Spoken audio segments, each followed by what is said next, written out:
கர்த்தருடைய பரிசுத்த நாமத்துக்கு மகிமை உண்டாவதாக. கிறிஸ்தவர்களும் நன்றியறிதல் உள்ள வாழ்வும், கிறிஸ்தவர்களும் நன்றியறிதல் என்று சொல்லக்கூடிய தலைப்பில் தேவனுடைய வார்த்தையை 2 பாகங்கள் பார்த்து முடித்திருக்கிறோம். முதல் பாகத்தில் நன்றியை வெளிக்காட்ட வேண்டும், 2வது பாகத்தில் நன்றியை வெளிக்காட்ட மற்றவர்களை தூண்டப்பட வேண்டும். எத்தனை பேர் நன்றியை வெளிக்காட்டி இருக்கீங்க? எத்தனை பேர் நன்றியை வெளிக்காட்ட மற்றவர்களை தூண்டி விட்டுருக்கீங்க?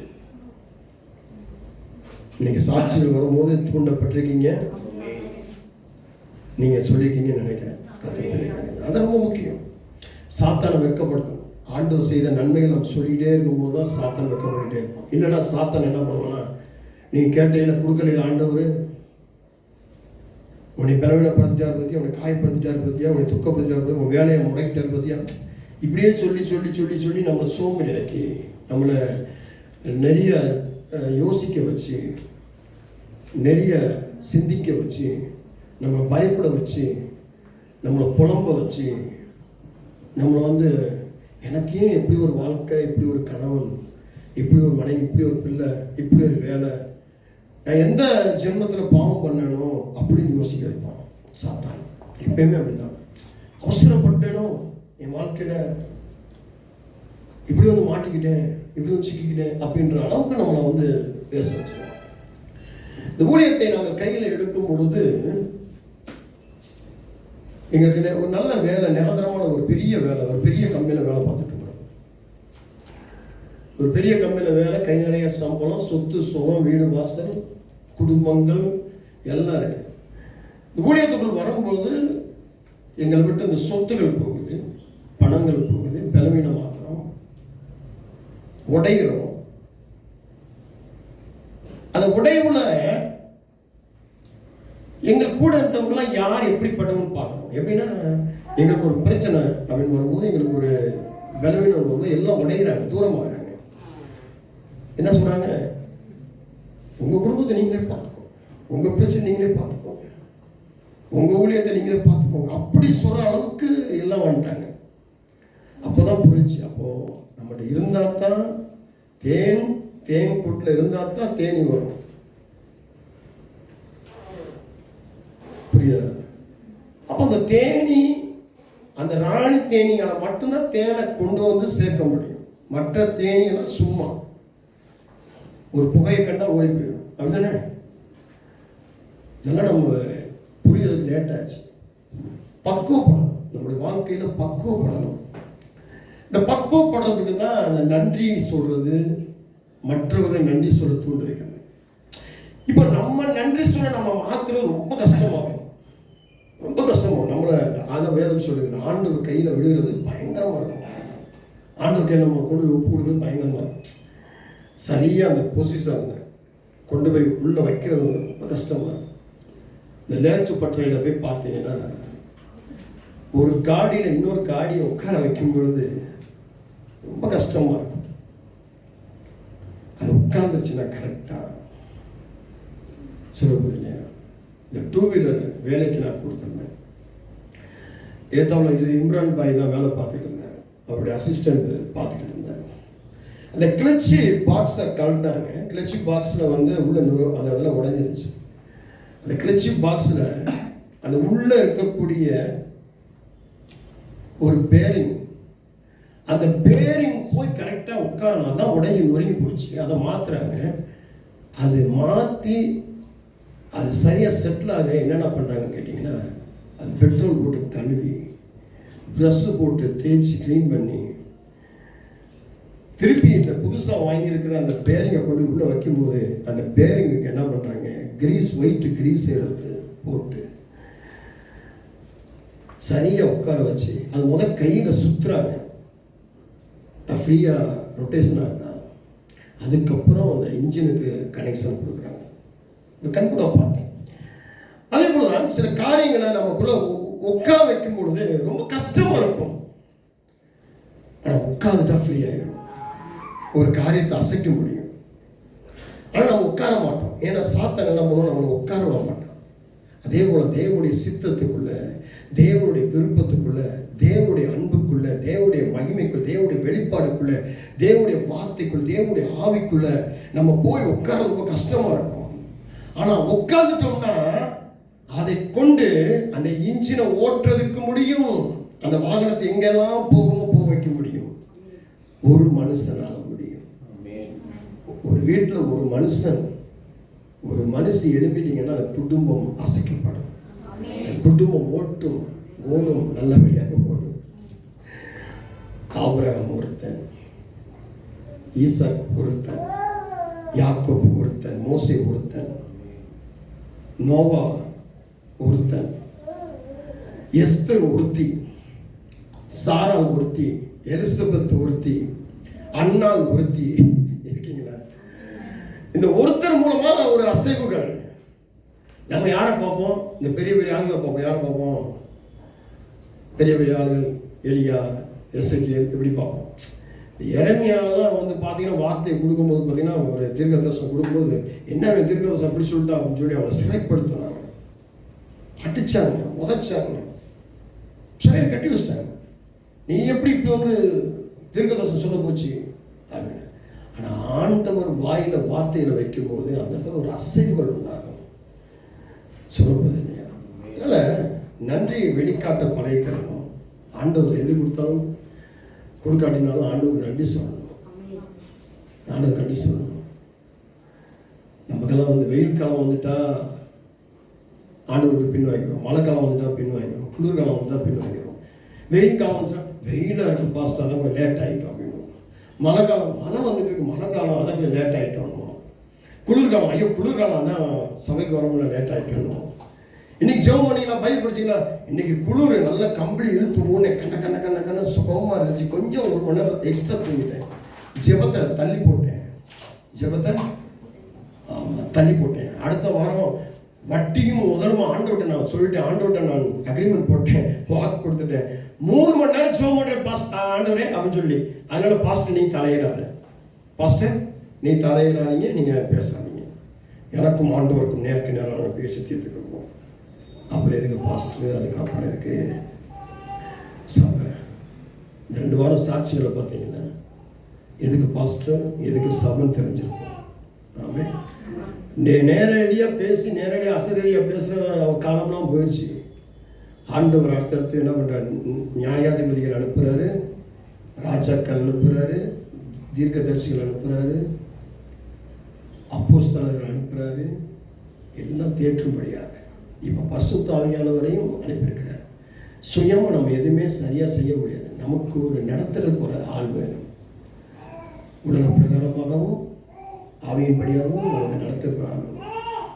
நம்ம நடத்துறதுக்கு ஆள் இல்லைன்னா நம்ம ராஜா வச்சா குடும்பி சிறச்ச மொட்டை அப்படின்னு சொன்னோம்னா நம்ம விழுந்து போயிடும். இருக்கீங்களா? நம்ம கணக்கு கொடுக்கணும். என் மனைவிக்கு கணக்கு கொடுக்கணும். நானும் எப்பயுமே வைக்கலாம். என் தாய் தகப்பனுக்கு கணக்கு கொடுக்கணும், என் மனைவிக்கு கணக்கு, என் பிள்ளைக்கு கணக்கு கொடுக்கணும், என் விசுவாசிகளுக்கு கணக்கு கொடுக்கணும். இப்போ வந்து நான் வந்து காணிக்கை எடுத்து ஒரு செலவு பண்ணுறேன் அப்படின்னா ஐயோ என் விசுவாசிகளுக்கு கணக்கு கொடுக்கணும், ஐயோ என்னுடைய ஆடிட்டருக்கு கணக்கு கொடுக்கணும், என் ஆண்டவருக்கு கணக்கு கொடுக்கணும். அந்த பயம் இருந்துக்கிட்டே இருக்கும். சிரிப்போமா, தூங்குறவங்க உடனே சொல்லுவாங்க, தூக்கம் வரலாம், ஏன் கண்ணு உள்ள எடுத்துட்டு போயிட்டு இருக்கு? தூங்கக்கூடாது. தேவனுடைய சமூகம் தூங்கினா சாத்தான் தூங்க வச்சாலும் உங்களை சாத்தான்னு அர்த்தம். என் கண்ணு இழுக்குது அப்படின்னா சாத்தான். அந்த சாத்தான் உன்னை தூங்க விட்டான் அப்படின்னா உன் வாழ்க்கையில் ஒன்றுமே எல்லாமே இழந்து ஆஸ்வாதம் இழந்து போயிடும்.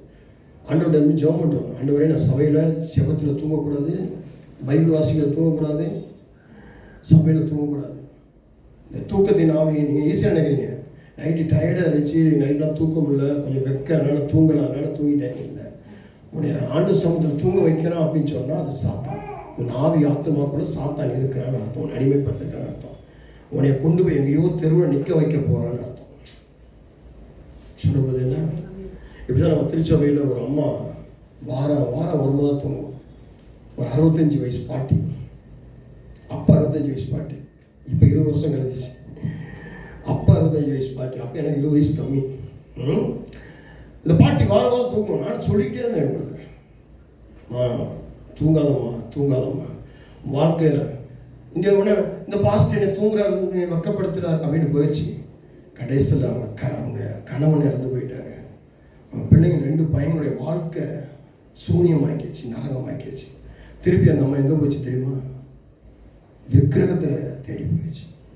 ஹிந்து ஆயிடுச்சு. புறஜாதி ஆயிடுச்சு. புறஜாதியிலிருந்து வந்துச்சு.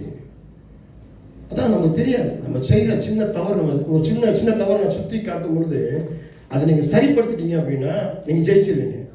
நீ யார் சொல்லி நான் கேட்க, இனி அவங்களே திருத்துறாங்க இவங்களே திருத்துறாங்க அப்படின்னு நம்ம விழுந்து போயிடுவோம். சரிங்களா, தூங்கக்கூடாது. சரிங்களா, முடிச்சிடலாம். அப்படி தூக்கம் வருதுன்னா உடனே தண்ணி குடிச்சு சரிப்படுத்திக்கணும். சரி, நன்றியை வெளிக்காட்ட வேண்டும். நன்றியை வெளிக்காட்ட பிறகு வெளிக்காட்ட மற்றவர்களை தூண்டப்பட வேண்டும் அப்படின்னு சொல்லி 2 பாகம். 3வது பாகம் கடைசியாக யோனா புஸ்தகம் 2ஆம் அதிகாரம் 9-10 வசனம். யோனா புஸ்தகம் Jonah chapter 2 verses 9 and 10. YONO 2ஆம் அதிகாரம் 9ஆம் வசனம் 10ஆம் வசனம். நானோவெனில் துதியின் சத்தத்தோட உமக்கு பலியிடுவேன், நான் பண்ணின பொருத்தனையை செலுத்துவேன், ரட்சிப்பு கர்த்தருடையது என்றான். கர்த்தர் மீனுக்கு கட்டளையிட்டார், அது யோனாவை கரையில கக்கிவிட்டது. ஆமென், ஸ்தோத்திரம். இந்த இடத்துல யோனா மீன் வயிற்றுக்குள்ள இருக்கிறதை குறித்து பார்க்கிறோம். அதுக்கு முன்னாடி நடந்தது ஒரு சின்ன ஒரு ஃபிளாஷ்பேக். அப்போ சரிங்களா, இப்போ யோனாவை ஆண்டவர் கூப்பிடுறாரு.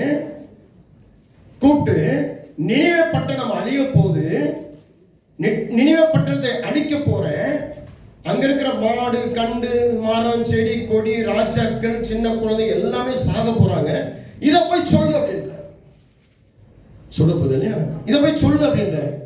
இவன் என்ன பண்றான், நான் நினிவேக்கு போக மாட்டேன், இப்படிப்பட்ட தீர்க்கதரிசனம் சொல்ல மாட்டேன், நான் என்ன பண்றேன், ஒரு கப்பல்ல ஏறி தர்சிஸ்க்கு ஓடி போயிடுறேன் அப்படின்னு. இப்போ தர்சிஸ்க்கு போக கப்பல்ல போயிட்டு இருக்கிறான். கப்பல் என்ன பண்ணுது, சேக் ஆகுது, ஆட்டம் ஆகுது. இப்ப கப்பல் இருக்கக்கூடிய அந்த மாலுமினா கேப்டன்ஸ், அந்த கப்பலை ஓட்டி செலுத்துற மாலுமிகள், அங்க இருக்கிற மாலுமிகள், அங்க வேலை கப்பல் வேலை செய்யறவங்க எல்லாம் என்ன பண்றாங்க, யாரோ ஒரு கெட்ட மனுஷன் நம்முடைய போட்ல ஏறி இருக்கான், கப்பல் ஏறி இருக்கான், அவனாலதான் இந்த பிரச்சனை. அவனை மட்டும் இப்ப நம்ம எல்லாரும் மூழ்கி சாகிறதுக்கு அவன் ஒருத்தனை மட்டும் தூக்கி போட்டான். உடனே சீட்டு குடிக்க போடுறாங்க. சீட்டு குடிக்க போகும்போது யோனாவுடைய பேர் வந்து யோனாட்ட கேட்குறாங்க, என்ன, ஆமா ஆண்டவர் இதை சொல்ல சொன்னாரு, நான் சொல்லாமல் பயந்துட்டு இங்கே வந்துட்டேன், அதனால தான் எப்பயுமே ஆண்டவர் எனக்கு சொல்ல சொன்னார் அப்படின்னா நான் சொல்லிடுவேன். அதை மறைச்சிட்டேன் அப்படின்னா எனக்குள்ள பயங்கர போராட்டமாக இருக்கும், பயங்கர பலவீனமாக இருக்கும். உங்களுக்கு சொல்லியிருக்கேன் நினைக்கிறேன், ஆண்டவர் தீர்க்கதரிசனம் சொல்லிட்டாருன்னா போய் சொல்கிற ஐசக் அப்படின்னு சொல்லிடணும். உடனே சொல்லலை வைங்களேன், அவ்வளோதான். கடந்த நாளில் ஒரு சகோதரிக்கு அப்படி தான் சொல்லுன்னு சொன்னார், சொல்லிட்டேன். ஆனால் பெரிய ஆபத்திலிருந்து அந்த சகோதரி மீட்கப்பட்டிருக்கிறாங்க, பயங்கரமான அழிவுலேருந்து அவங்க மீட்கப்பட்டிருக்காங்க. அதுக்கு எச்சரிக்கையாக ஆண்டவர் எப்பயுமே தீர்க்கதரிசனம் சொல்லும் போது அதுக்கு ஒரு சொல்யூஷன், ஒரு தீர்வைன்னு சொல்லுவார், இதை செஞ்சால். அப்போ நினைவு பண்றதுக்கு சொல்லிட்டாரு, அழிக்க போறேன்ட்டாரு. இவன் சொல்லல, இவன் தர்சனத்துக்கு ஓடி போறான், இவனை தூக்கி கடலுக்குள்ள போடுறாங்க. கடலுக்குள்ள போட்டா இவனையும் அழிக்கிற தேவன் கிடையாது, இவனை கொண்டு போய் ஒரு மீனுக்கு கட்டளை கொடுக்குறாரு. அந்த மீன் இவனை வாய் வழியாக முழுங்குது. ஒரு மீன் முழுங்குச்சுன்னா எப்படி இருக்கும்? இப்போ நம்ம மீன் பிடிப்போம், ஒரு புழு போட்டு தூண்டி போட்டு பிடிப்போம். அந்த மீனை எடுக்கும்போது அந்த அந்த வாயில் போடப்பட்டிருக்கிற அந்த முள்ளில் சொருக்கப்பட்டிருக்கிற அந்த புழு என்ன இருக்கும்? நசிங்கி இருக்கும், கட்டிச்சிருக்கும், அப்படிதானே? அந்த முள்ளெல்லாம் இது பண்ணியிருக்கும். அப்போது ஒரு மீன் வந்து ஒரு மனுஷன் முழுங்கன்னா கடிப்பட்டுருக்கும், பல்லு படுக்கணுமா? படலை, பாதுகாப்பாக அங்கே கொண்டு போய். அப்போ வயிற்றுக்குள்ளே போனது வெளியே வந்தால் எப்படி இருக்கும்? நல்லா காணும், கழிவாக தான் வரும். ஆனால் உயிரோடு வந்திருக்கிறான். ஆண்டவர் எப்படிப்பட்ட ஆண்டவர் யோசிக்கணும். ஆண்டவர் தீர்க்கதரிசனம், அப்பா எனக்கு முதல் முறையாக 1982 முதல் முறையாக ஒரு தீர்க்கதரிசனத்தை போய் சொல்லு அப்படின்னும் போது ஆண்டவர்கிட்ட, என்ன ஆண்டவர் இப்படி போய் நான் சொல்ல முடியும் அப்படின்னு, இவ்வளோ பெரிய ஆளுக்கு தீர்க்கதரிசனம் சொல்லணுமா? போய் சொல்லுடா அப்படின்னு சொன்னேன். அதுக்கு ஒரு சொல்யூஷன் சொல்லு, இதையும் சொல்லு அப்படின்னாரு. அதையும் சொன்னேன். அப்போ ஆரம்பிச்சது 1982 ஆரம்பிச்சது தான் என்னுடைய தீர்க்கதரிசன வாழ்க்கை. கர்த்தர் நல்லவர், அவருடைய கிருபை என்றும் உள்ளது. அப்போ இந்த மீன் முழுகிடுச்சு, உள்ள வச்சிருக்கிறான், உள்ள இருக்கிற அந்த யோனா இந்த மீன் உள்ள வச்சிருக்கு. இப்போ அங்க அங்கேயும் ஒரு தீர்வு கொடுக்குறாரு ஆண்டவர். இங்கே ஜனங்கள் எல்லாம் என்ன பண்ணுறாங்க, முழங்கால் போட்டு உபவாசம் போட்டு ஜெபம் பண்ணுறாங்க. சின்னவங்க பெரியவங்க, ஆடு மாடு எதுவுமே சாப்பிடல, கோழி கூட சாப்பிடல, கோழி தீவனம் சாப்பிடல, தவிடு சாப்பிடல. நம்மளா இருந்தால் பூனைக்கு பால் வச்சு, கோழிக்கு தவிடு வச்சு, மாட்டுக்கு புண்ணாக்கு வச்சு, இப்போ நம்ம வரோம் சர்ச்சுக்கு வரும்போது என்ன பண்ணிடுவோம், ஃபாஸ்டிங்கில் வருவோம், நல்லா சாப்பிட்டு கொழுத்து தான் வருவோம். நம்மளே என்னைக்கு ஃபாஸ்டிங் போட்டு சபைக்கு வந்திருக்கிறோம்? நான் ஃபாஸ்டிங் தான் சபைக்கு வருவேன். ஃபாஸ்டிங் இல்லாமல் சபைக்கு வந்து மெசேஜ் கொடுக்கவே மாட்டேன். ஒரு நாள் மெசேஜ் சாப்பிட்டு திருப்தி ஆக மாட்டேன். எவ்வளோ பெரிய டேப்லெட் போட்டாலும் சாப்பிட்டு வரவே மாட்டேன். என்கிட்ட இருக்கிற பழக்கம் இன்னைக்கு வரைக்கும் உபவாசம் தான். அப்போ ஆச்சு, அங்கேயும் ஆண்டவர் தீர்வு கொடுத்துட்டாரு, இப்போ இங்கேயும் தீர்வு கொடுத்துட்டாரு. அப்போ இவன் வயிற்றுக்குள்ள என்ன பண்றான், நானும் வேணின் துதியின் சப்தத்தோட உமக்கு பலியிடுவேன், நான் பண்ணின பொருத்தனையை செலுத்துவேன், ரட்சிப்பு கர்த்தருடையது என்றான். இப்போ மீன் வயிற்றுக்குள்ள இருக்கிறவங்க என்ன இருக்கணும், பயம் இருக்கணும்ல. நல்ல கவனம், மீன் வயிற்றுக்குள்ள போயாச்சுன்னா கழிவு வழியாத்தான் அவன் வெளியே வரணும். கழிவு வழியாக வந்து எப்படின்னா அரைச்சி தான் வரணும்.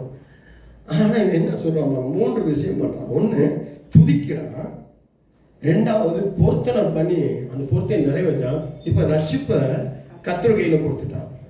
நல்ல கவனமாக பார்க்கலாம். அப்போ நெருக்கமான சூழல் நிலையில் தேவனுக்கு நன்றி அறிதல் உள்ளவர்களாக இருக்க வேண்டும். இது 3வது பாட்டு. நெருக்கமான சூழல் உன் வாழ்க்கையில வரும் பொழுது, இருக்கும் பொழுது, அந்த நேரத்தில் நன்றி சொல்லணும். சொல்வீங்களா? நன்றி சொல்வீங்களா? யாரா சொல்லுவோமா? சொல்லுங்க. வேலையில பிரச்சனை, குடும்பத்தில் பிரச்சனை, வியாபாரத்தில் பிரச்சனை, படிப்புல பிரச்சனை, சண்டை போற அதெல்லாம் நடக்குது. வீட்டுக்குள்ள பயங்கரமா கசம்சா நடக்குது. நமக்குள்ள பலவீனம் இருக்கு, சுகர், பிபி, அங்க மேல பிபி சுகர் எகிரிட்டு இருக்கு, ஹார்ட் அட்டாக் வந்துட்டு இருக்கு, நெஞ்சு வலிச்சிட்டு இருக்கு. அந்த நேரம் யாராவது ஜெபம் பண்ணி ஸ்தோத்திரம் பண்ணுவோமா? சொல்லுங்க. நீங்க ஸ்தோத்திரம் பண்ணுவீங்களா? பொய் சொல்லாதீங்க, உண்மையை சொல்லுங்க. நீங்க பண்ணுவீங்களா? பண்ணுவேன், இதான் உண்மை. நீங்க பண்ணுவீங்களா? பண்ணுவேன். நீங்க பண்ணுவீங்களா? நீங்க பண்ணுவீங்க பாஸ்டர். ஏன்னா நீங்க பண்ணுவீங்க, நான் செத்துக்கிறது தான் அவங்க பண்ணிக்கிட்டு இருப்பாங்க. அப்போ நெருக்கமான சூழ்நிலையில ஒண்ணு துதிக்கணும், நன்றி சொல்லி துதிக்கணும், ரெண்டாவது வந்து பொருத்தனை பண்ணணும், மூணாவது ரட்சிப்பை பார்த்துருக்கணும். நம்ம என்ன பண்ணுவோம், எனக்கு ஏன் இந்த பாடு, எனக்கு ஏன் இந்த வேதனை, எனக்கு ஏன் துக்கம், நான் என்ன பாவம் பண்ணேன், எந்த ஜென்மத்துல பாவம் பண்ணேன், என் தாய் செய்த பாவமோ, என் தகப்பன் செய்த பாவம், என் தாயின் வலி இனமோ, என் தகப்பன் வலி இனமோ, என்னுடைய காரியமோன்னு சொல்லி புலம்பி அழுது கண்ணீர் விட்டு கவலைப்பட்டு மூஞ்சல வச்சுக்கிட்டு முடங்கி வீட்டை அடைச்சி வீட்டுக்குள்ளேயே கிடந்து கட்டி ஒன்னதுக்கு நம்ம உதவாக்கரையா போயிருப்போம். நம்ம மீன் வைத்துக்கூட இருந்தால் நிச்சயம் அப்படிதான் போயிருப்போம். ஆனா இவன் நெருக்கமான சூழ்நிலையில துதிச்சு பாட்டு பாடுறான். ரெண்டாவது இன்னொருத்தனை பார்க்க முடியும். பவுல் சில்வான் ஜெயில கட்டி போட்டுட்டாங்க. எப்படி சும்மா இல்ல, நாக்கட்ட மாதிரி லாக் பண்ணிட்டாங்க. பள்ளத்தை திருப்ப முடியாது, கையை லாக் பண்ணிட்டாங்க, கால் முழங்கால் போட்டு முழங்காலோட லாக் பண்ணிட்டாங்க. பெரிய செயின், யானைகளை கட்டி வைக்கிற பயங்கரமான செயின். அந்த மத்தியில் நான் தூச்சிட்டு இருக்கிறான். நெருக்கத்தின் மத்தியில் எப்படி இருக்குங்க பிரியமானது. அப்போ நெருக்கத்தின் மத்தியில் நன்றி சொல்லி, ஆண்டவரே இனி நான் ஒழுங்கா ஜெபம் பண்ணுவேன், ஒழுங்கா பைபிள் படிப்பேன், ஒழுங்கா சர்ச்சுக்கு வருவேன், சர்ச்சில் நான் தான் முதலாளா இருப்பேன், நான் தான் சாட்சி சொல்லுவேன், ஒழுங்கா காணிக்க கொடுப்பேன், ஒழுங்கா தசம பக்கத்தில் கூட நீங்க கை வைக்கிறோம். 50,000 ரூபாய் சம்பளம் வாங்கினா 5,000 ரூபாய் காணிக்க கொடுக்கணும், தசம பகம் கொடுக்கணும். நம்ம 1000 ரூபாய் கொடுப்போம், இல்லை 500 ரூபாய் கொடுப்போம். 50,000 ரூபாய் 5,000 ரூபாய் கொடுப்போம், 1,500 ரூபாய் 2,000 ரூபாய் 3,000 ரூபாய் கொடுப்போம், இல்லை 4,000 ரூபாய் கொடுப்போம். சொல்ல போகுது இல்லையா? எப்பயுமே தசம பாகத்தை சுரண்டிக்கிட்டு களவு பண்ணிக்கிட்டு தான் கொடுப்போம். ஏன்னா சாத்தான் நமக்குள்ள இருந்து களவு பண்ண தூண்டி விடுறான். ஆண்டவர் சமூகத்துக்கு 9 மணிக்கு வர ஆராதனைக்கு 9:15 9 9:45 10 மணிக்கு போக வச்சு அதுலேயும் களவு பண்ண வைக்கிறான். ஜெபம் பண்ற நேரத்தில் ஜெபம் பண்ண மாட்டோம், புலம்பு வைப்பான். குறை கண்டுபிடிக்க வைப்பான், கோளாறு கண்டுபிடிக்க வைப்பான், வார்த்தைகளை கோளாறு கண்டுபிடிக்க வைப்பான், குறை கண்டுபிடிக்க வைப்பான். நம்ம எங்கெல்லாம் பலன் ஆகிறோமோ அந்த இடத்துல எல்லாம் நம்ம பலவீனப்படுத்தி பார்க்கறது தான், மட்டுப்படுத்தி பார்க்கறது தான். கர்த்தர் எங்கெல்லாம் நம்ம உயர்த்தணும்னு சொல்லி திட்டம் போட்டு வச்சுக்கிறோம், அங்கெல்லாம் நம்ம அவமானப்படுத்தி நம்மளுடைய அவமான சின்னமாக மாற்றுறது தான் அவருடைய வேலை. இருக்கீங்களா? ரட்சிப்பு கர்த்தருடையது. அது முந்தின வசனம். பொய்யான மாயையை பற்றி கொள்கிறவர்கள் தங்களுக்கு வரும் கிருபையை போக்கடிக்கிறார்கள். நல்லா கவனம் பாருங்க. பொய்யான மாயை, பொய்யி மாயை, நிழல் போன்ற காரியம். இந்த நிழல் போன்றிருக்கிற மறைஞ்சு போயிருக்கிற காரியத்தை பார்த்து, அந்த பொய்யை பார்த்து ஆண்டவருடைய கிருபையை நமக்கு கிடைக்காமல் போக்கடிக்கிறவர்களாக நாம் இருக்கிறோம். யாரு? நெருக்கமான சூழ்நிலையில நன்றி பாட்டு பாடாம, ஜெப பாட்டு பாடாம, துதிப்பாட்டு பாடாம, பொருத்தனைகளை நிறைவேற்றாம, ரட்சிப்பு ஆண்டவர் கையில கொடுக்காம நம்ம யோசிப்போம், நான் எப்படி இந்த பிரச்சனை வெளியே வருவேன், எப்படி இந்த பிரச்சனை நான் வெளியே வருவேன், ஐயோ இந்த பிரச்சனை நான் வெளியே வரணும், அங்க போலாமா, இங்க போலாமா, அவங்கள பார்க்கலாமா, இவங்கள பார்க்கலாமா அப்படின்ற மாதிரி இருக்கும். ஆண்டவர் கையில ரட்சிப்பு மறந்துடுவோம். அப்போ இந்த கிருபையை போக்கடிக்கிறது நமக்கு புரியுதா? நெருக்கங்கள் மத்தியில அந்த கிருபையை கிடைக்க விடாமல் போக்கடிக்கிறது சாத்தானுடைய. அப்போ ஒரு பொய்யான ஒரு மாயை நமக்குள்ள கொடுத்து, எண்ணங்களை கொடுத்து, சிந்தனைகளை கொடுத்து, யோசனைகளை கொடுத்து, நெகட்டிவ்களை கொடுத்து, பயங்களை கொடுத்து, போராட்டங்களை கொடுத்து, நம்மளை ஜனங்களிடத்திலிருந்து பிரித்து, நீதிமன்றத்திலிருந்து பிரித்து, சபையிலிருந்து பிரித்து, துதியிலிருந்து பிரித்து, நம்மளை தனிமையாக்கி, நம்மளை வெட்கப்படுத்தி, நம்மளை காயப்படுத்தி, ஆண்டவர் நமக்கு அழைச்சி வச்சிருக்கிற தரிசனம் நிறைவேறாமல், அவருடைய தீர்க்கதரிசன வார்த்தை நிறைவேறாமல், அவருடைய சத்தியம் நிறைவேறாமல், அவருக்காக வாழ்ற வாழ்க்கை நிறைவேற நாம வீணா போய் வெறுமையாக போக்கடிக்கும்படியாக இருக்கிறது தான் நம்ம நினைக்கிறோம். ஹெட் வெயிட்டா, ஒரு ஈகோவா நம்ம நினைக்கிறோம். இதெல்லாம் அந்த ஈகோ, ஹெட் வெயிட் எல்லாமே எங்க இருக்குன்னா, சாத்தான் நமக்கு கிடைக்க வேண்டிய கிருபையை கிடைக்க விடாதபடிக்கு போக்கடிக்கிற விஷயம். அல்லேலூயா சொல்லுவோம். எனக்கு பிரியமான தேவனுடைய பிள்ளைகளை ஏன் அல்லேலூயா சொல்ல வச்சுன்னா, அல்லேலூயா அல்லது தேவனுடைய வார்த்தை, அந்த வார்த்தை உனக்குள்ள போய்கிட்டே இருக்கணும். அவருடைய பேர் உனக்குள்ள போய்கிட்டே இருக்கணும். அவர் உனக்குள்ள பெருகிட்டே இருக்கணும். நீ சிறுசாகிட்டே இருக்கணும். எனக்கு அன்பான தேவனுடைய பிள்ளைகளை, அப்போ நெருக்கமான சூழ்நிலையில இவன் துதிக்கிறான். அந்த நேரத்தில் அந்த மீனுக்கு ஆண்டவர் கட்டளை கொடுக்கிறார். கரையில போய் அவனை துப்பி, அவனை கக்கி, அவனை உமிழ்ந்து, எப்படி வரான், எப்படி வயிற்றுக்குள்ள போனானோ நல்லா கவனப்படுங்க. ஒரு நாய் ஒரு பூச்சி கடிச்சு திங்குது, ஒரு கோழி ஒரு பூச்சி கடிச்சு திங்குதுன்னா, ஒரு மீனே ஒரு குட்டி மீனை கடிச்சு திங்குதுன்னா, அதை அறுத்து பார்த்தா எப்படி இருக்கும்? எவ்வளோ கழிவுగా இருக்கும், எவ்வளோ அரைச்சி வச்சிருக்கோம், எவ்வளோ காயம் பட்டிருக்கோம். ஆனால் இவன் எப்படி உயிரோடு இருந்தாலும் அதே போலவே வெளியே என்னாச்சு. அப்போ அதுக்கு என்ன காரணம் அப்படின்னா, இவன் நெருக்கத்தில் கர்த்தரை துதிச்சான். ஒரு சாட்சி சொல்லுவேன், ஒரு குட்டி சாட்சி சொல்லுவேன். 1840 இங்கிலாந்து பகுதியில் ஒரு தேவ மனிதர் ஜார்ஜ் முல்லர் அப்படின்னு சொல்லி ஒருத்தர் வாழ்ந்துட்டு இருந்தார். அவர் ஒரு அநாத ஆசிரமம் வச்சு நடத்திக்கிட்டு இருந்தார். கிட்டத்தட்ட ஒரு 10,000 பேர்கள், 10,000 அநாத குழந்தைகள் எடுத்து வளர்த்துக்கிட்டு இருந்தார். அவர் யாருக்கிட்டையும் கை நீட்ட மாட்டார். என் பிள்ளைகளுக்கு சாப்பாடு கொடுங்க, தண்ணி கொடுங்க, அதை செய்யுங்க, இதை செய்யுங்க, இது ஸ்பான்சர் பண்ணுங்க, அதை ஸ்பான்சர் பண்ணுங்க. ஒவ்வொரு நாளும் ஆண்ட சொத்துல ஜெபம் பண்ணுவார். ஒரு முறை காலை டிஃபன், பிரேக்ஃபாஸ்ட், 10,000 பிள்ளைகளுக்கு சாப்பாடு கிடையாது, தண்ணி கிடையாது. ஆனால் அந்த டைமுக்கு எல்லா பிள்ளைகளும் டைனிங் டேபிள் உட்காந்துட்டாங்க. அவங்கவுங்க பிளேட்டு டம்ளர் கொண்டு உட்காந்துட்டாங்க. இப்போ என்ன பண்ணுறாரு, நேராக ஜார்ஜ் முல்லர் போய் எல்லா பிள்ளைகளும் சொல்லுங்க, எப்பயும் ஜெபம் பண்ணுங்க. எப்படி ஜெபம் பண்ணணும்? ஆண்டவர் இந்த காலை நேரத்தில் எங்களுக்கு நல்ல சாப்பாடு கொடுத்தார், ஸ்தோத்திரம் ஸ்தோத்திரம் ஸ்தோத்திரம், நன்றி நன்றி நன்றி. நல்ல பால் கொடுத்தார், ஸ்தோத்திரம், நன்றி நன்றி நன்றி. இவங்க ஜெபம் பண்ணி ஆமேன் போட்டு முடிக்கிறாங்க. வாசல்ல ஒரு மெட்ரோ வேன் வந்து நிற்குது. அது வந்து ஒரு மனிதன் இறங்கி ஓடி வர ஜார்ஜ் முல்லரை பார்த்து, ஐயா நேற்று இரவு 2 மணிக்கு ஆண்டவர் பேசினார். 2 மணிக்கு ஆண்டவர் என்கிட்ட பேசினார். பேசின உடனே நீங்க என்ன பண்ற, ஒரு 10,000 ரொட்டி செஞ்சு நேரா ஜார்ஜ் முல்லர்கிட்ட போய் கொடுத்தாரு. நைட் 2 மணி 3 மணி 4 மணி 5 மணி நான் தூங்கவே இல்லை. மாவை பிணைஞ்சி ரொட்டி சுட்டு நான் எடுத்து வந்திருக்கேன்.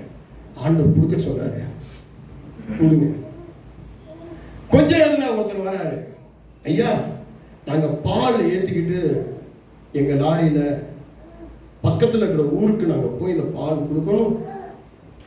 போற வழியில எங்க வண்டியில இன்ஜின் ரிப்பேர் ஆயிடுச்சு. நாங்க இந்த இன்ஜின் வேலை பார்க்கறது கிட்டத்தட்ட 4 மணிலேருந்து 6 மணி நேரம் ஆகும். அந்த பால் என்ன திரிஞ்சு போயிடும், கெட்டு போயிடும், புளிச்சு போயிடும். அப்போ வேஸ்ட்டாக கீழே ஊற்றுவோம். அது கீழே வேஸ்ட்டாக போயிடும்னு நாங்கள் பார்த்து யாருக்கா கொடுத்து உதவி பண்ண பார்த்தோம். அப்போ சொன்னாங்க, ஜார்ஜ் முல்லர்னு ஒருத்தர் தேவ மனிதர் இருக்கிறாரு, அவர் ஒரு ஆசிரமம் வச்சுருக்காரு, அதிகாரி கொடுனாரு, கொடுக்கலாமா, கொடுங்க கொடுங்க கொடுங்க இருக்கீங்களா? அப்போ வெறும் பிளைட்டு 10,000 பிள்ளைங்க உட்காந்துட்டாங்க, பசியோடு உட்காந்துருக்காங்க. காலை நேரத்தில் துதிச்சு ஆராதனை பண்ணி ஜெபம் பண்ணி நன்றி சொல்றாங்க.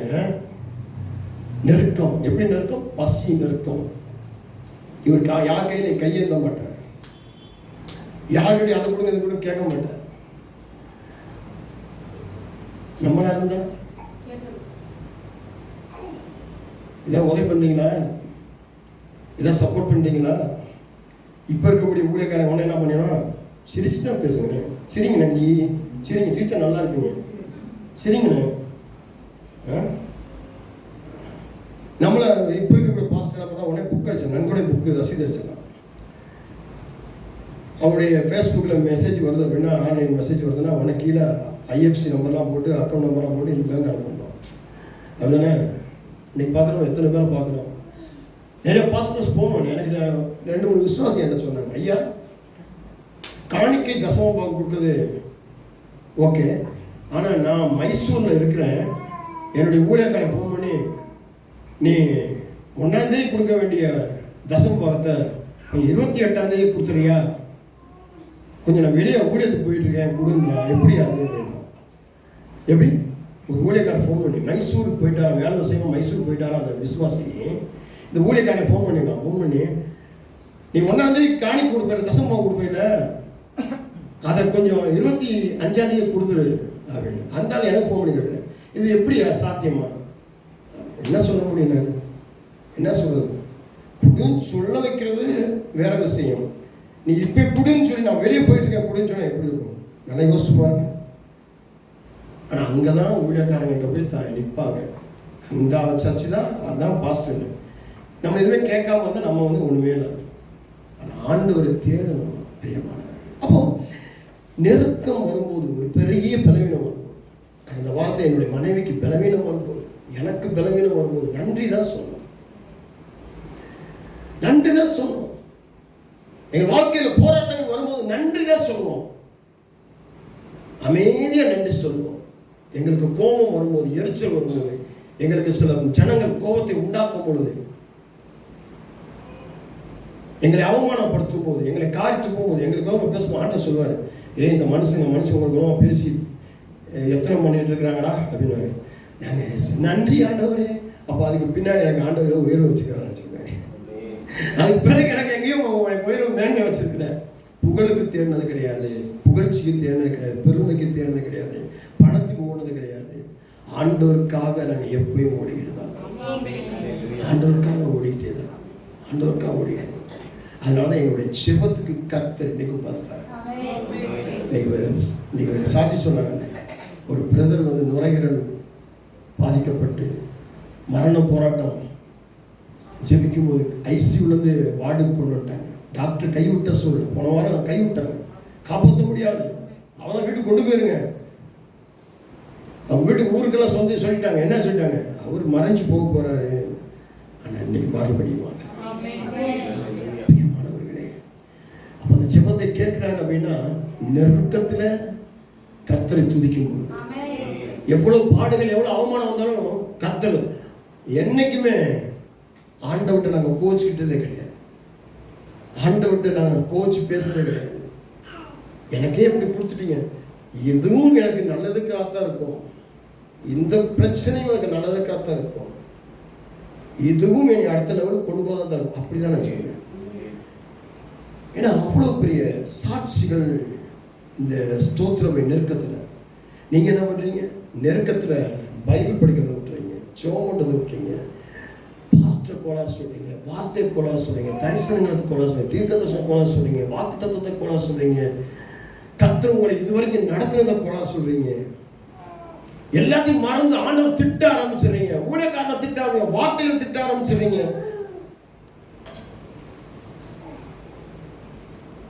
முதல்ல ஆண்டவரை நன்றி சொல்லணும். கடைக்காரன் வந்து வீட்டில் நிற்கிறானா, உள்ள உட்காந்து எரியா கொஞ்சம் ஒரு 10 நிமிஷம் கொடுங்க, இந்த வந்தனை உட்காந்து துதிச்சுட்டு வரணும். ஆண்டவரே ஸ்தோத்திரம் ஸ்தோத்திரம், துதிக்கிறோம், மகிமைப்படுத்துறோம், நன்றி நன்றி. நல்ல ஒரு கடைக்காரன் என் வீட்டுக்கு முன்னாடி நிப்பாட்டிருக்கீங்க, ஸ்தோத்திரம். அவன் வாயை கட்டுங்க, அவன் புறமுதி காட்டி அப்படி சொல்லக்கூடாது. ஆண்டவரே அவன் இதயத்துக்குள்ள பேசுங்க. உனக்கு கீழே வெளியே வரணும், என்னம்மா ஜெபம் பண்ண வந்தியா, அப்புறம் கொடுமா, இருக்கே கொடுமா, போமா அப்படின்னு. நீங்கள் இதை விட்டுட்டு இயேசுவே கடன் வாங்க முன்னாடி சிரிச்சுட்டு வாங்க, சிரிச்சுவாங்க. கடன் கொடுக்க மாட்டோம், வந்து நின்றுட்டான், சனியம் பிடிச்சவன், பொறுப்படாதவன், விளங்காதவன். கடன் கேட்கறதுக்கு வந்துட்டான் பாரு, கரெக்டாக சர்ச்சுக்கு போய் தான் வரான், வேலைக்கு போய் தான் வரான், ஃபோன் போட்டு கேட்குறான், இவெல்லாம் உருப்பிடுவானா, இவெல்லாம் உருப்பிடுவானா, இவன்ட்ட அதிசயமாக கடன் வாங்கிட்டேன், கொடுக்குறேன்டா போடா, ஏசப்பா அவன் வாயை கட்டுங்க, அவன் காலில் கட்டுங்க, அவன் போகல ஏதாவது நடந்துடணும். கடை வாங்கிட்டேன், அப்போ கத்தருக்கு பயந்தான் கொடுக்கணும், அப்படிதானே? கடை வாங்கிட்டேன், கடை கொடுக்கும்போது சிரிச்சுட்டு வாங்க, என்ன அதே மாதிரி சிரிச்சுக்கிட்டே கொடுக்கணும். என்னடா பாஸ்ட் எப்படி பேசுறாரு, அது ரொம்ப முக்கியம். எவ்வளோ நெருக்கம், மரண பயம் வருதா, போராட்டம் வருதா, நோய் வருதா, நோய் வருதா, நொடி வருதா, சண்டை வருதா, முறுமுறுப்பு வருதா, கசப்பு வருதா, நன்றி சொல்லி பழகுங்க. அது எப்படி பாஸ்டர், இவங்களாம் நன்றி சொல்ல முடியும் பாஸ்டர்? நானும் மனுஷன் தானே. நானும் மனுஷன் தான், எலியாவும் மனுஷன் தான். எலியா மனுஷனை ஜெபம் பண்ணும்போது நடந்துச்சே, யோனா மனுஷனா இருக்கும் போது தானே, இயேசு மனுஷனா இருக்கும் போது தானே, நானும் மனுஷனா இருக்கும் போது தானே. அப்ப நீ மனுஷனால செய்ய முடியும், விசுவாசத்தினாலே எல்லாவற்றையும் செய்ய முடியும். உங்களுடைய நம்பிக்கையினால செய்ய முடியும். ஆனா உன் விசுவாசம், உன் நம்பிக்கை படத்து மேல, மனுஷன் மேல, பொருள் மேல, ஓ மேலே நீ வைக்க கூடாது. உன் ஈகோ மேல, உன் தலகணத்துல வைக்க கூடாது. பணிவுல வைக்கணும், தாழ்மையில வைக்கணும், கீழ்ப்படுதல வைக்கணும், ஒழுக்கத்துல உணர்வுகள் வைக்கணும். முதல்ல ஒழுங்குல மனுஷனா மாறுங்க, கீழ்ப்படுதல மனுஷியா மாறுங்க. அப்போ உங்க ஃபெய்த் சொல்லுங்க. நிறைய ஈகோ வச்சுக்கிட்டு, டென்ஷன், இது ஈகோ தலகணத்தை வச்சுக்கிட்டு, ஹெட் வெயிட்டை வச்சுக்கிட்டு நீங்கள் விசுவாசத்தை வச்சு விசுவாசம் வராது. அது விசுவாசம், நான் விசுவாசிக்கிற ஆட்டோஸ் நோ, நெவர். தாழ்மை விசுவாசத்தை கொண்டு வரும், கீழ்ப்படுதல் விசுவாசத்தை கொண்டு வரும், உணர்வு விசுவாசத்தை கொண்டு வரும். இன்னும் படிக்கணும், இன்னும் கற்றுக்கொள்ளணும், இன்னும் கற்றுற சமூகத்தில் இன்னைக்கும் நான் கற்றுக்கொள்ளணும். இன்னைக்கு நீங்க வந்திருக்கீங்க, எல்லாம் கற்றுக்கொண்டேன், நான் இத்தனை வருஷமாச்சு ரசிக்கப்பட்டு ஞானசம் எடுத்து எல்லாம் தெரியல, அப்படி வரக்கூடாது. ஆண்டவர் சமூகத்தில் வரும்போது இன்னும் நான் என்ன தெரியணும், ஆண்டவரே என் கட்டின கணவனுக்கு, பெத்த பிள்ளைகளுக்கு, கட்டின மனைவிக்கு, பெத்த பிள்ளைகளுக்கு, என் தாய்க்கு, தகப்பனுக்கு, என் சகோதர சகோதரி விட்டார்களும் வேலை செய்யறதுக்கு, வியாபாரம் செய்யறதுக்கு, படிக்கிற இடத்துக்கு, என்னுடைய சக விசுவாசிகளுக்கு நான் எப்படி மாறணும்னு சொல்லி எனக்கு கற்றுக் கொடுங்க. நான் எப்படி இருக்கணும் கற்றுக் கொடுங்க. நான் அப்படிதான் செய்வேன், இந்த மாதிரி பண்ண இல்லை, நான் எப்படியும் செய்வேன். பவுல் சொல்றான், பட்னியாகவும் இருக்க தெரியும், சாப்பிட்டும் இருக்க தெரியும், நல்ல மெத்தையிலையும் தூங்க தெரியும், கீழே தரையில் ஒண்ணுமே இல்லாமல் படுக்க தெரியும். சொந்தமா கப்பல் வச்சிருந்தவன் வேற ஒரு கப்பல்ல, அந்த கப்பல் பிளாட்ஃபார்ம் அடியில படுக்க விரிக்க கூட இல்லாம கிடக்கிறான். அதே போல் நம்மளா இருந்தா சொந்தமா கப்பல் வச்சிருந்தவன், நிறைய சொத்து சுகம் வச்சிருந்தவன், எனக்கெல்லாம் இதுல படுக்க மாட்டேன், அதுல படுக்க மாட்டேன், அப்படி படுக்க மாட்டேன், இப்படி போய் எனக்கெல்லாம் இந்த தலானி இருந்தா தான், குள்ளான் மெத்த இருந்தா தான் அப்படின்னு சொல்லுவோம். ஆனா அவன் இன்னொரு படகுல போகும்போது விரிப்பான் கிடையாது. என்ன பிரதர் பார்த்தீங்கன்னா கதையில பார்க்குறீங்கன்னா ஒன்றுமே கிடையாது. வாழ்ந்திருக்கிறது தெரிஞ்சுக்கும், தாழ்ந்திருக்கிறது. இப்படிதான் இருப்பேன். என்னுடைய வாழ்க்கை, நான் வந்து ஒரு பெரிய குடும்பத்தில் பிறந்தேன். என் தகப்பட ஒரு ஃபாரினர்ஸில் வெள்ளைக்காரன் வேலை பார்த்தேன். கண்ணத்தேவன் கம்பெனி. எங்கள் அப்பா ஒரு பெரிய ஃபுட்பால் பிளேயர். பயங்கரமான குடும்பம் எங்கள் குடும்பம். சொத்து சுகத்துக்கு அளவு இல்லை. எங்கள் அப்பா வந்து சொந்தமாக நகைக்கடை வச்சிருக்கிறார், மைக்சர் கடை கம்பெனி வச்சிருக்கிறார், சோடா கம்பெனி வச்சிருக்கிறார். எங்கள் அப்பா சோடா கம்பெனி வச்சிருக்கிறாரு. விஎம் விக்டோரியா சோடா ஃபேக்ட்ரினா அப்போது வந்து 1948 பயங்கரமாக ஃபேமஸ் மதுரையில். VM Victoria soda factory. இன்றைக்கி தான் அந்த காளிமார்க்ஸ் சோடா மாறி இருக்கு, அவங்க வாங்கியிருக்காங்க. விஎம் விக்டோரியா சோடா ஃபேக்ட்ரி மதுரையில் கேட்டு பிச்சைக்குள்ள சாப்பிட்டு கேட்டு போட்டு பார்த்தீங்கன்னா கேள்விப்பட்டி அப்போ கூட உங்களுக்கு கேள்விப்பட்ட தெரியும். மைக்சர் கம்பெனி, நகைக்கடை, சொந்தமாக நகைக்கடை, இப்படி வச்சிருந்த எங்கள் ஃபேமிலி. பயங்கரமான ஃபேமிலி, பயங்கரமான குடும்பம்.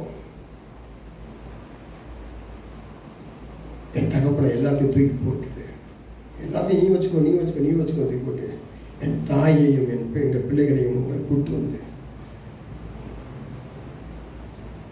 எங்கள் அப்பா வந்து பிளைன்மூத்து கார் வச்சு, அப்போ உள்ள பிளைன்மூத்துனா பயங்கரமான கார். அப்போட ராலி ரோல்ஸ் ராய்ஸ் அப்போட கார். அந்த கார் சொந்தமாக வச்சுருந்தார். புல்லட்டு, எஸ்டி இப்படி வச்சுருந்தவர். எல்லாம் போயிடுச்சு. என் தகப்பன் எல்லாத்தையும் விட்டுட்டாரு.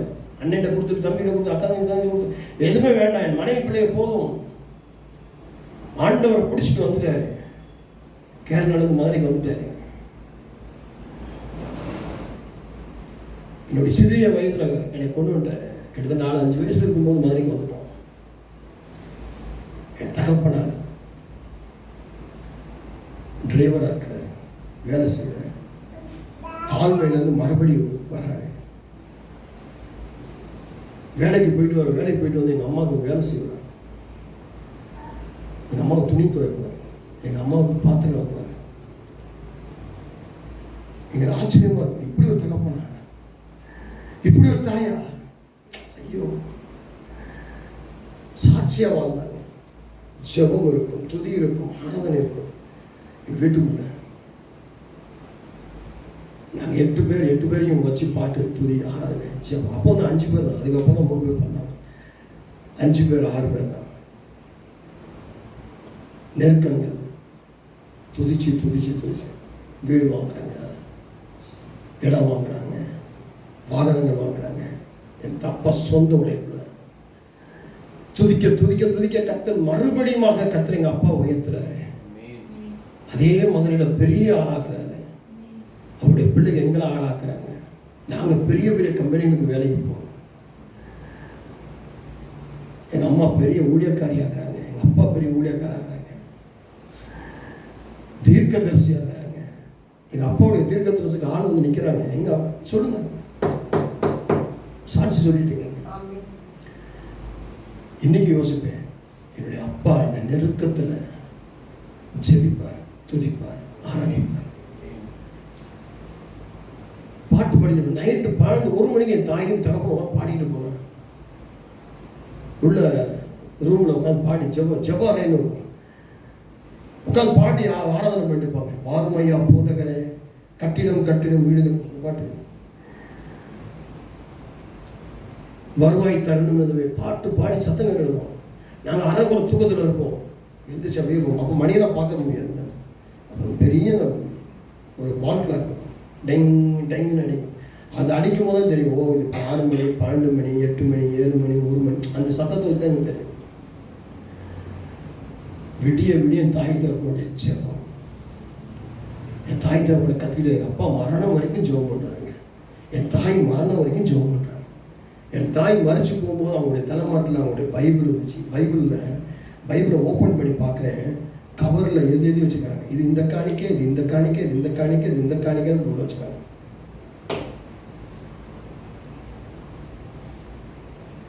உண்மை நடந்தது. 2012 தாயார் இறக்கும் 2010 எங்கள் தகப்பனாக இருந்தால் 2012 எங்கள் அம்மா இருந்தாங்க. மறக்கும்போது அவங்களுடைய பைபிள் என்கிட்ட தான் இந்த பைபிள் இன்றைக்கும் இருக்குது. அந்த கவர்களில் பணம் இன்னைக்கு வச்சிருக்கிறேன். அந்த நெருக்கத்தில் பண்ண ஜெபம் இந்த நிமிஷம் வரைக்கும் என்ன வாழ வச்சுட்டு இருக்கு, என்ன உயர்த்தி கனப்படுத்திட்டு இருக்கு. இன்னைக்கு நான் ஊழியத்துக்கு போகும்போது என்ன காரியம் செஞ்சாலும் அந்த இடத்துல கர்த்தர் உயர்ந்துட்டு இருக்கு. வாசிப்போம். வெளிப்படுத்தின விசேஷம் 21:4-5 வருஷம். வெளிப்படுத்தின விசேஷம்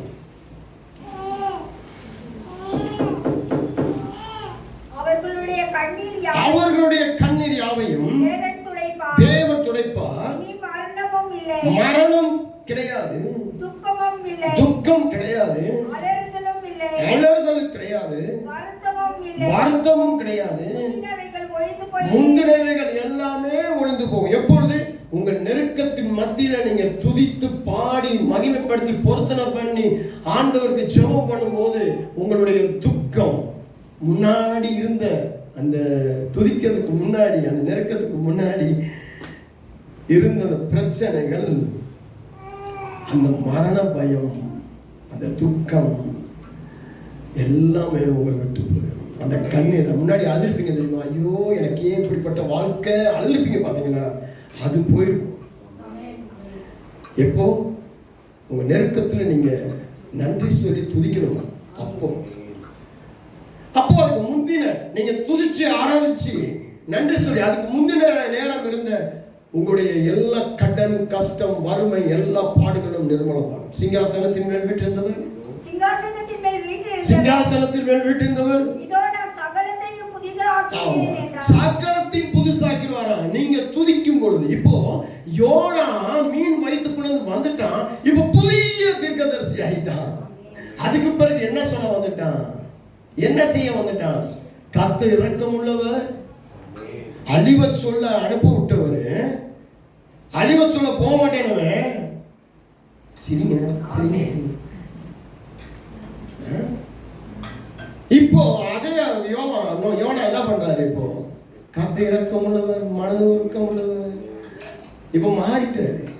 அப்போ சிங்காசனத்தில் வீற்றிருக்கிறவர் சகலத்தையும் புதிசாக்க முடியும். உன் வாழ்க்கையை, உன் வேலையை, உன் வியாபாரத்தை, உன் ஆவி ஆத்ம சரீரத்தை புதுசாக்க அவரால் முடியும். உன் கடனை கட்ட, உன் அவமானத்தை நீக்க, உன் பாவத்தை போக்க, உன் பலவீனத்தை நீக்க முடியும் அவரால். உன்னை புதுசா உடைஞ்சு போன கையை புதுசா மாற்ற முடியும், உடைஞ்சு போன காலை புதுசா மாற்ற முடியும், உடைஞ்சு போன உன் இதயத்தை புதுசா மாற்ற முடியும். இருக்கீங்களா? இருக்கீங்களா? 4 அடப்பு வந்த எனக்கு இன்னைக்கு புது இதயத்தோட இருக்கிறேன். அப்போ அவரால் முடியும். 2013 4 பிளாக் வந்து எவனா தப்பிச்சிருக்கானா? நான் உயிரோட இருக்கேங்க. ஆஸ்பத்திரியில் 1 மணிக்கு ஐசியூல இருந்து தூச்சிக்கிட்டு இருக்கேன், ஆராதனை பண்ணிட்டு இருக்கேன். இதே பேப்டிஸ்ட் ஆஸ்பத்திரி நைட் 2 மணிக்கு உட்காந்து தூச்சிக்கிட்டு இருக்கேன் ஐசியூல. டாக்டர்ஸ், பெரிய பெரிய டாக்டர்ஸ் வந்து எல்லாம் ஊசி ஏற்றிக்கிட்டு இருக்காங்க, கையில் ஊசி ஆன்ஜியோ இன்ஜெக்ஷன் பண்ணிக்கிட்டு இருக்கிறான். நான் ஜெபம் பண்ணிட்டு செஞ்சுருக்கேன். ஒன்றா என்னங்க முடங்கிட்டு இருக்கீங்க, ஏதோ கவலையை புலம்பிட்டு இருக்கீங்களா? இல்லை, ஜெபம் பண்ணிட்டு இருக்கேன், துதிச்சுக்கிட்டு இருக்கேன். அந்த டாக்டர் வந்து நல்ல வேலை செய்றீங்க, நல்லது பண்ணுங்க. ஆமென். கர்த்தர் பெரியவர், சகலத்தை புதிதாக்க வல்லவர். இதோ இந்த வசனங்கள்,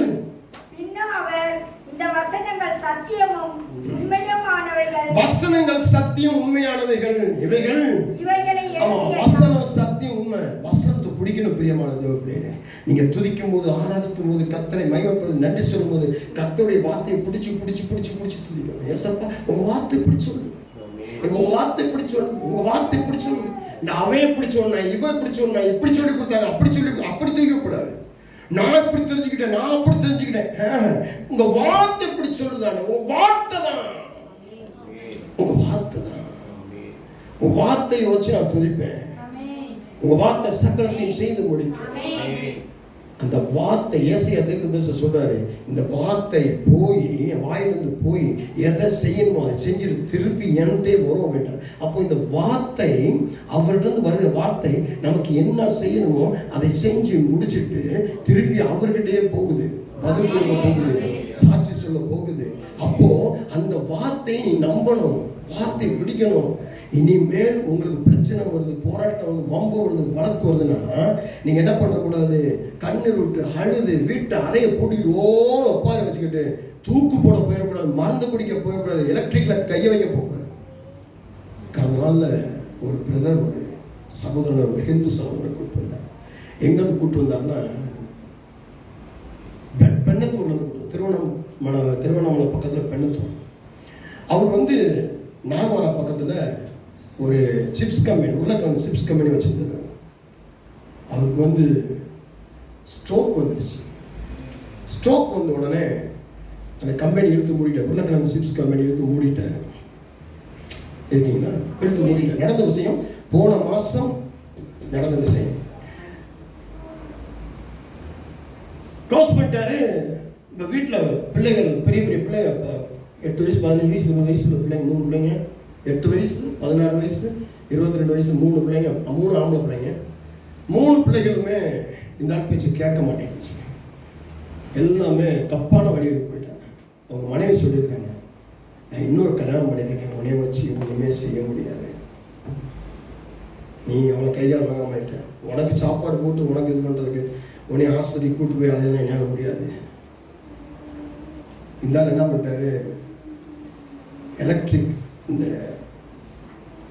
சுடுதண்ணி போடுறதுக்கு வச்சிருப்போம்ல ஹீட்ரு, அதை பிடிச்சிட்டான். அடிச்சு தூக்கி எரிஞ்சிச்சு.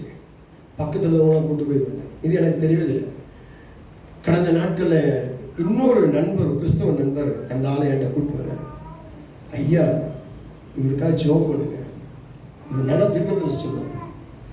அப்போ உட்கார்ந்து ஆண்டு சொல்றாரு, இந்த ஆள் ஹீட்டரை தொட்டிருக்கிறானே, சாகன்னு முடிவு பண்ணிக்கிறானே.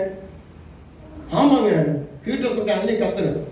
எனக்கு தெரியுது, இந்த ஆள் எனக்கு கூட்டு வந்தவர் எனக்கு சொல்லலை, அவரும் எனக்கு சொல்லல. ஆனால் ஆண்டவர் சொல்றாரு, ஹீட்டரை தொட்டுட்டான், திருப்பி அவன் உயிரை கொடுத்துருக்கேன், அவனை கொண்டு போய் பெரிய காலண்டு சேவ் போறேன். அவன் இன்னொரு விஷயம், அந்த உதட்டுக்குள்ள வைக்கிற அந்த புயலை போடுறான், இந்த மாதிரி பண்றான் அப்படின்னு சொல்லிட்டாரு. என்ன சொல்லுவோம், உன்னுடைய மனைவி உன்னை வெறுத்து போயிருப்பாரு, இன்னும் கல்யாணம். ஆமாங்க, என்ன அப்படி நேரடியாக பார்த்த மாதிரி பேசுறீங்க, உன் பிள்ளைங்க எப்படி பேசுங்க. ஆமாங்க, என்ன நேரடியாக பார்த்த மாதிரி என்ன பாசம், அப்படியே விடத்துட்டாரு. இப்போ ஆண்டவர் உனக்கு சுகம் கொடுப்பாரு. 4 நாள் ஜோம் பண்ணோம், 4ஆம் நாள் கைகால் வந்துருச்சு. இப்போ திருப்பி கொத்தனூர் போகிற வழியில் திருப்பி ஒரு சிப்ஸ் கம்பெனியில் வேலை சேர்ந்து இந்த 4 நாள் வேலை பார்த்துட்டு இருக்கிறாரு. 15 நாளைக்குள்ள நடந்த விஷயம். நெருக்கத்தில் கர்த்தரை தேடி துதிச்சு ஆராதிச்சு பொருத்தனை பண்ணி வார்த்தைகளை பிடிக்கும் பொழுது மாபெரும் அவருடைய வார்த்தை சத்தியமானது நிறைவேறும். நம்ம என்ன பண்ணுவோம், புலம்பி வீட்டை விட்டு ஓடி போயிடலாமா, வீடு சரியில்லை, வாஸ்து சரியில்லை, அது சரியில்லை, இது சரியில்லை, புருஷன் சரியில்லை, பொண்டாட்டி சரியில்லை, பிள்ளை, இந்த பிள்ளை பிறந்ததான் நேரம் சரியில்லை, இப்படியே சொல்லி போகணும். இதெல்லாம் தூக்கி போட்டுட்டு எவ்வளவு பிரச்சனை இருந்தாலும் இந்த வார்த்தையை 1.5 மாசத்துக்கு முன்னாடி எடுத்துட்டேன். ஆனால் இந்த வார்த்தையை கொண்டு வர்றதுக்கு இந்த 3 வாரம் எனக்கும் என் மனைவிக்கும் போராட்டம், மன உளைச்சல், போராட்டம், நிதி பற்றாக்குறை. ஆனா நான் என்ன பண்ண தெரியுமா, கையை பிடிச்சி ஸ்தோத்திரம் ஸ்தோத்திரம் ஸ்தோத்திரம் ஸ்தோத்திரம் சிரிச்சுக்கிட்டு நான் என் மனைவி ஸ்தோத்திரம் பண்ணி ஜெபம் பண்ணி, இது வரதுக்கு பெரிய ஒரு விடுதலையோட சாட்சி அளிக்கிறோம். இந்த வார்த்தைக்கு தகுதி. சில ஊழியக்காரமாய் வார்த்தை மட்டும் கிளிய பேசிட்டு வார்த்தைக்கு புரோஜனம் இல்லாம அருவருப்பான ஊழியக்காரன். அப்படி ஊழியக்காரன் நான் கிடையாது. அப்படிப்பட்ட ஊழியக்காரன் வார்த்தை மட்டும் பேசுறது வேற, வாழ்றது வேற மாதிரி. அப்படி கிடையாது. எப்படி வாழ்றோமோ, எப்படி வார்த்தையோ அப்படியே. இந்த வார்த்தை 1.5 மாசத்துக்கு முன்னாடி எழுதிட்டேன். ஆனா இந்த 15 நாள் எனக்கும் என் மனைவிக்கும் இதயத்துல போராட்டம், சரீரத்துல போராட்டம், மனசுல போராட்டம், கவலை, எல்லாத்தையும் நேரத்தில் எல்லாத்தையும் ஜெயிச்சு முடிச்சுட்டு வந்துருக்கேன். இன்னைக்கு இந்த வார்த்தையை கொடுக்கறதுக்கு அங்க என்னை தகுதிப்படுத்திருக்கிறார். உண்மை, சத்தியம். நம்ப அனுபவம், படிப்பு நமக்கு ரொம்ப முக்கியம். ரோமர் 16:4 சொல்லுது, Romans chapter 16 verses 4.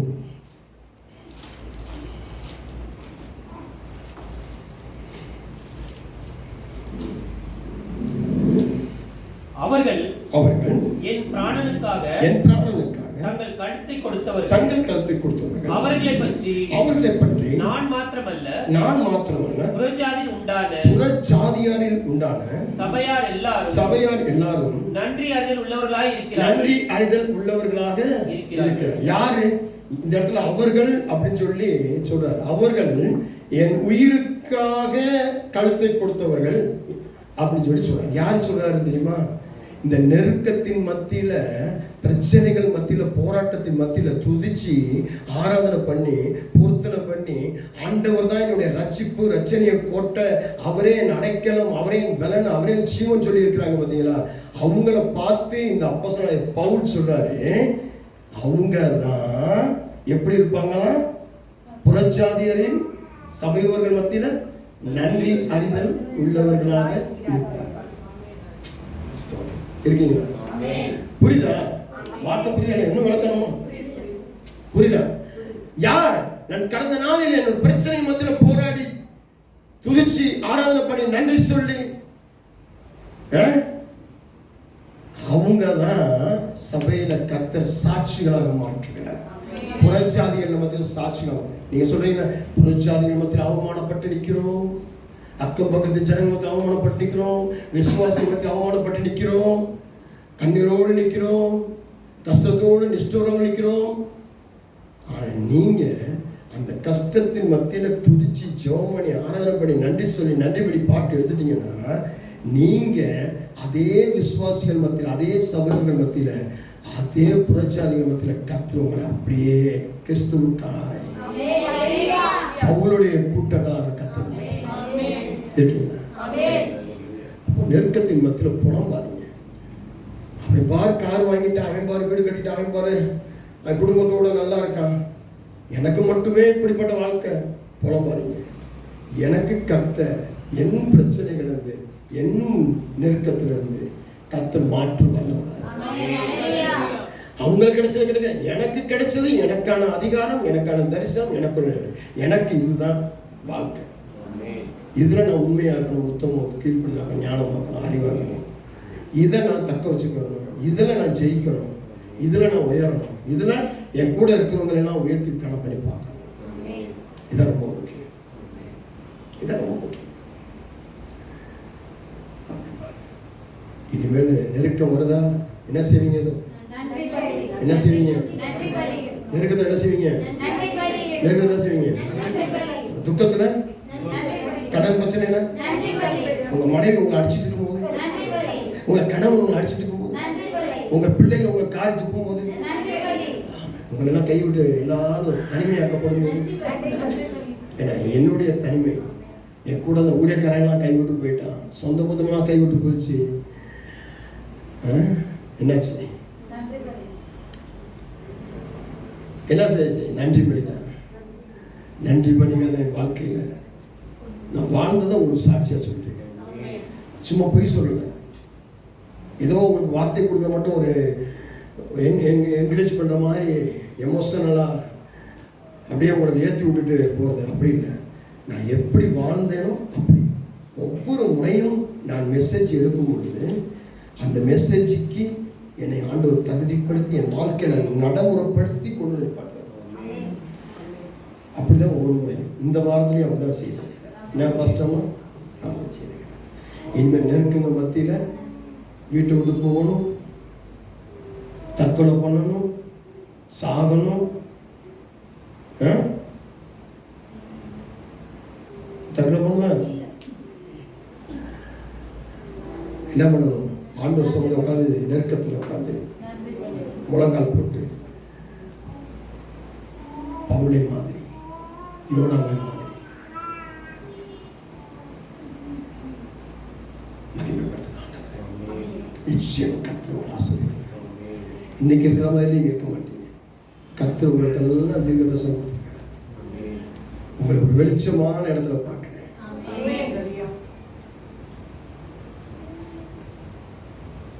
ஒரு நல்ல வயல்வெளியில் உங்களை பார்க்கிறேன். செழிப்பான வயல்வெளியில் உங்களை பார்க்கிறேன். கடன்லாம் அடைஞ்சி துக்கமெல்லாம் மாறப்போகுது. மரணம் பயத்திலிருந்து மரண போராட்டத்தை கற்று உங்கள் விடுதலை. உங்கள் நோய் நொடிகள்லாம் குணமாகும். ரசிக்கப்படாத உங்கள் குடும்பங்கள்லாம் ரசிக்கப்படும். தவறான வழியில் போகிற உங்கள் கணவன் மனைவி பிள்ளைகள் சகோதர சகோதரி தவறான சத்தியம் அறிஞ்சு தவறாக போயிருக்கிறவங்களாம் கத்த நேரான பாதுகாப்பு. இது தீர்க்க தரிசனம். எழுதி வச்சுக்கோங்க, நிறைவேறும். நீங்கள் செய்ய வேண்டியது துதி, ஸ்தோத்திரம், நன்றி வேணும். சாப்பாடு இல்லைனாலும் நன்றி சொல்லுங்க, சாப்பாடு இருந்தாலும் நன்றி சொல்லுங்க, தூங்கினாலும் நன்றி சொல்லுங்க, தூக்கம் வேணாலும் நன்றி சொல்லுங்க. எவ்வளோ நெருக்கங்க நன்றி சொல்லுங்க. நன்றிக்கு நல்ல ஆசீர்வாதங்கள் ஜெபிப்போம். கிருபையாக நேசிக்கிற அன்பின் பரலோகத்தின் பிதாவே, கடந்த 3 வாரங்களாக தொடர் போதனைகளாக கிறிஸ்தவர்களும் நன்றி அறிதல் உள்ள வாழ்வும் என்று சொல்லி கிறிஸ்தவர்களும் நன்றி அறிதலும் என்று ஒரு 3 பார்ட்டாக நன்றியை வெளிக்காட்ட வேண்டும், நன்றிகளை வெளிக்காட்ட மற்றவர்களை தூண்டப்பட வேண்டும்.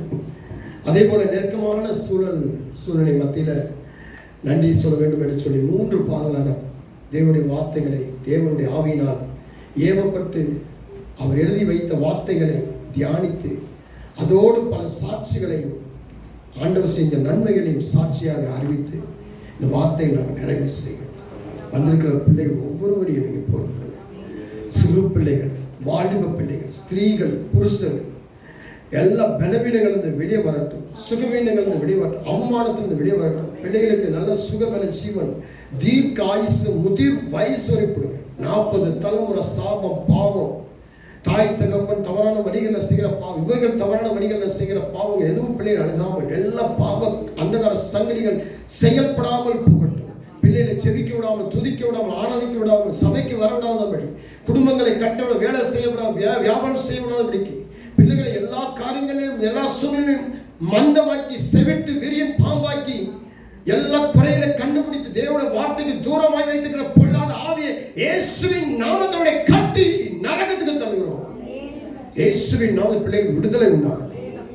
ஸ்கூல்களில் நல்ல மதிப்பெண் எடுத்து எக்ஸாம் எழுதிக்கிற பிள்ளைங்க ஒவ்வொரு நல்ல மதிப்பெண் எடுத்து சாட்சி அளிக்கணும்.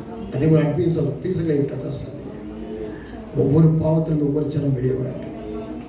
குடும்ப சுமை, பாரம், துக்கம் மாறட்டும், கடன் மாறட்டும், தண்ணீர் மாறட்டும், வேலை செய்கிற இடத்துல உயர்வு கிடைக்கட்டும், நிரந்தரமான வேலை, நிரந்தரமான வருமானம், நிரந்தரமான வியாபாரம் உண்டாகட்டும். இந்த சூரிய நாட்களிலே, இந்த சூட்டு நாட்களிலே, இந்த சூட்டினால் வரக்கூடிய எந்த ஒரு வியாதியும் பிள்ளைகள் இயேசு ரத்த கோட்டைகளை மூடி உங்கள் விழா எலும்புல குத்தப்பட்ட உங்கள் ரத்தத்தை பிள்ளைகள் மேலே ஊற்றி உங்கள் காயமான தலைமுறை கரத்தினால் பிள்ளைகளை தொட்டு பாதுகாத்து ஆசீர்வதிக்காது. அடியை மனைவி பிள்ளைகளையும் பொருட்படுத்த உலகத்தில் பல இடங்களிலே எக்ஸாம் ஆண்டவரை எழுதியிருக்கிற பிள்ளைகளையும் எழுதி கொடுக்கிற பிள்ளைகளையும் விசேஷமாக உங்களோட கருத்தில் ஒப்புக்கொள்ளுங்க. எல்லாம் பாஸ் ஆகட்டும். தோர்த்து போனவர்கள் கூட மரணத்தை தேடி போகாதபடி தற்கொலை ஆவி அவங்களை விட்டு அகன்று போய் தைரியத்தின் ஆவி, பலத்தின் ஆவி அவங்களுக்கு உண்டாகட்டும். அவங்க ஆசிர்வதிக்க பொறுப்படுத்த தொடர்ந்து நடத்தி அதே போல கத்தாவே உலகத்தில் பல இடங்களிலேயே தேர்தல் முடிந்திருக்கிறது. நல்ல ராஜாக்களை, நல்ல அதிகாரங்களை, ஆண்டவருக்கு பயந்து நேர்மையாக நடத்துகிற உண்மை உத்தமுள்ள ஜனங்களை கத்தை பொறுத்து காத்து தொடர்களை பாதுகாத்து இயேசுவின் நாமத்தில் ஜெபிக்கிறேன். கர்த்தருடைய ஆசீர்வாதம்